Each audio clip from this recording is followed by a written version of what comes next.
Assalamualaikum, nama saya Syara Umairah binti Muhammad Ikhwan. Saya dan ahli kumpulan yang lain akan menerangkan tentang bab 6, misi kemanusiaan dalam tindakan. Terdapat dua subtopik di bawah tajuk ini. Subtopik yang pertama ialah keperluan asas misi bantuan banjir. Misi bantuan banjir adalah satu aktiviti yang dilakukan oleh sukarelawan atau organisasi yang terlibat untuk menyelamatkan mangsa-mangsa banjir. Bantuan ini boleh dilakukan dengan pelbagai cara, termasuklah menyalurkan bekalan makanan dan air bersih, mengedarkan keperluan asas harian serta ubat-ubatan. Sokongan psikologi dan bantuan kewangan juga boleh diberikan oleh peniaga-peniaga yang terjejas akibat banjir ini. Tujuan misi bantuan ini dilakukan untuk menyelamatkan nyawa, memberi keperluan asas kepada mangsa banjir dan membantu mereka.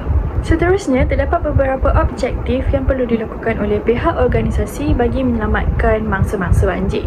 Objektif yang pertama ialah pihak organisasi perlulah memberi bantuan keselamatan dengan tindakan yang cepat dan berkesan kepada mangsa-mangsa banjir. Selain itu, memberikan bantuan kecemasan kepada mangsa banjir seperti bekalan makanan, air yang bersih, ubat-ubatan dan keperluan asas yang cukup kepada mereka. Pihak organisasi juga boleh memberikan sumbangan dalam bentuk wang ringgit kepada peniaga bagi membantu mereka kerana terjejas akibat banjir yang melanda. Akhir sekali, sukarelawan boleh membantu membersihkan rumah mangsa-mangsa yang ditenggelami air semasa banjir. Dengan ini, objektif yang dilakukan dapat membantu mangsa banjir serta dapat meringankan beban mereka. Sekian sahaja daripada saya. Terima kasih.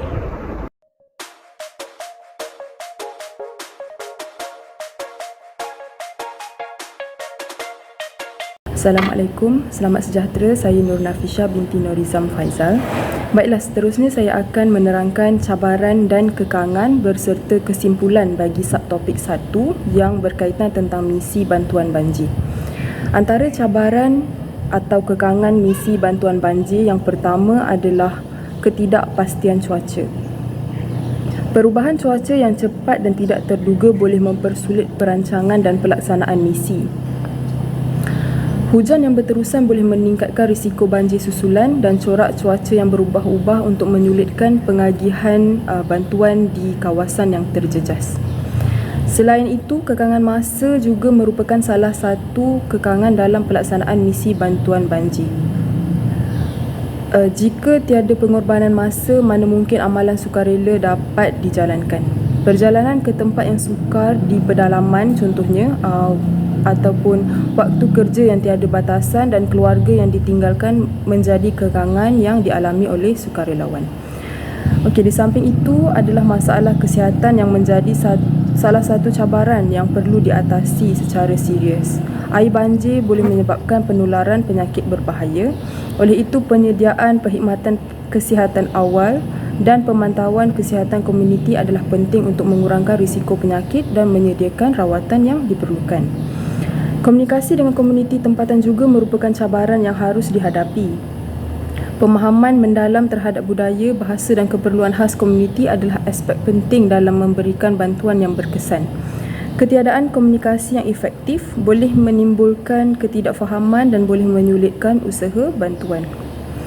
Dalam mengatasi semua cabaran ini, kesedaran, koordinasi yang baik dan perancangan yang sistematik adalah kunci kejayaan misi bantuan banjir. Melalui pendekatan yang holistik dan berterusan, misi ini dapat memberikan bantuan yang efektif, menyelamatkan nyawa dan juga membantu komuniti pulih sepenuhnya dari kesan bencana banjir.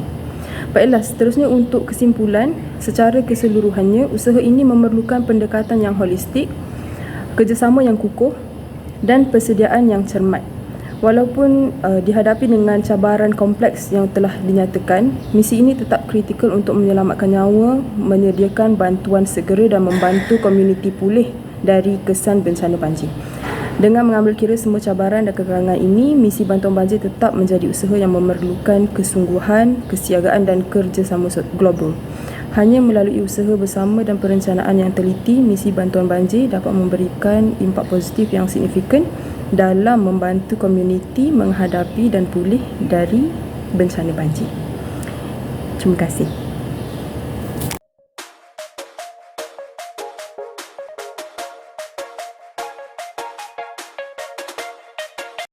Assalamualaikum, nama saya Nur Zalilah.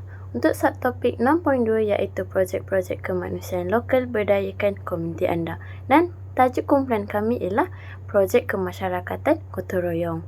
Untuk definisi gotong royong ialah satu konsep yang berasal dari budaya masyarakat Malaysia yang merujuk kepada semangat kerjasama dan kebersamaan dalam melaksanakan satu pekerjaan atau kegiatan secara bersama-sama. Ia melibatkan kerjasama sukarela tanpa mengharapkan ganjaran yang besar atau imbalan material. Dalam konteks gotong royong, masyarakat bekerja bersama-sama untuk mencapai tujuan bersama atau menyelesaikan satu tugas yang bermanfaat. Seterusnya, gotong royong sering diamalkan dalam pelbagai aktiviti masyarakat di Malaysia, seperti membersihkan kawasan sekitar, membaiki infrastruktur kampung atau membantu jiran yang memerlukan bantuan. Semangat gotong royong dianggap sebagai nilai positif yang memperkuatkan hubungan sosial, solidariti dan kebersamaan dalam masyarakat Malaysia. Prinsip gotong royong boleh diterapkan dalam pelbagai skala dari peringkat keluarga, komuniti hingga peringkat nasional. Seterusnya, saya akan bercakap tentang cabaran atau rintangan projek gotong royong ini.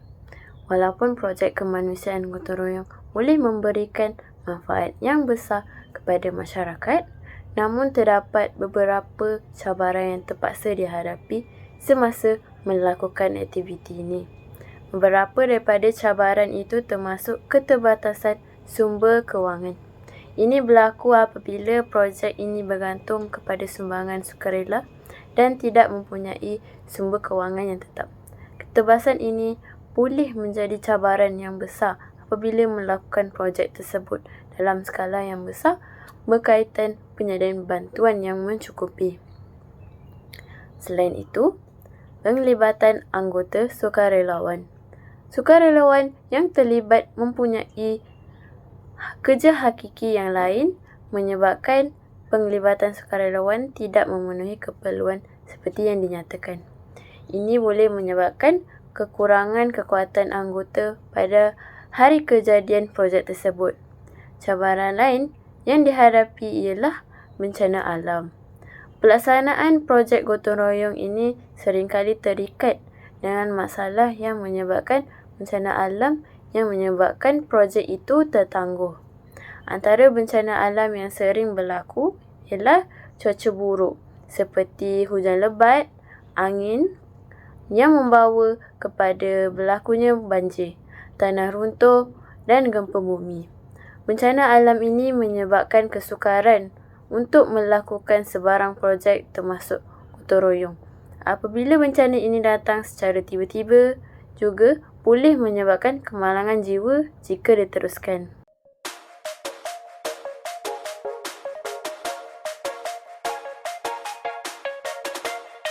Assalamualaikum, saya Nur Azizah binti Sakroni dan saya akan menerangkan objektif projek kemasyarakatan gotong royong.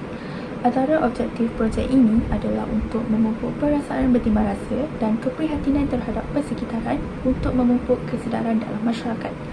Objektif seterusnya ialah untuk membentuk kepribadian dan memahami konsep kerjasama serta tolong-menolong antara satu sama lain bertujuan untuk mengembangkan nilai-nilai kepribadian yang positif dan meningkatkan kemahiran kerjasama. Selain daripada itu, objektif yang terakhir ialah untuk memupuk semangat hidup bersama dalam suatu komuniti tanpa mengira agama, bangsa, kepercayaan dan ideologi. Ianya bertujuan untuk mencipta persekitaran yang inklusif dan menyemai keharmonian dalam masyarakat yang pelbagai. Sekian, terima kasih daripada saya.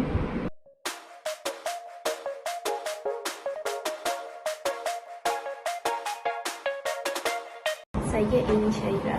Kesimpulannya, gotong royong memainkan peranan penting dalam memupuk rasa solidariti, membina hubungan yang kukuh di antara anggota masyarakat dan perkembangan komuniti secara menyeluruh. Amalan gotong royong menunjukkan betapa pentingnya kerjasama dan kesepaduan dalam mencapai matlamat bersama. Oleh itu, kesedaran akan kepentingan gotong royong perlu dipelihara dan diteruskan sebagai asas kehidupan berjiran harmoni dan berdaya maju.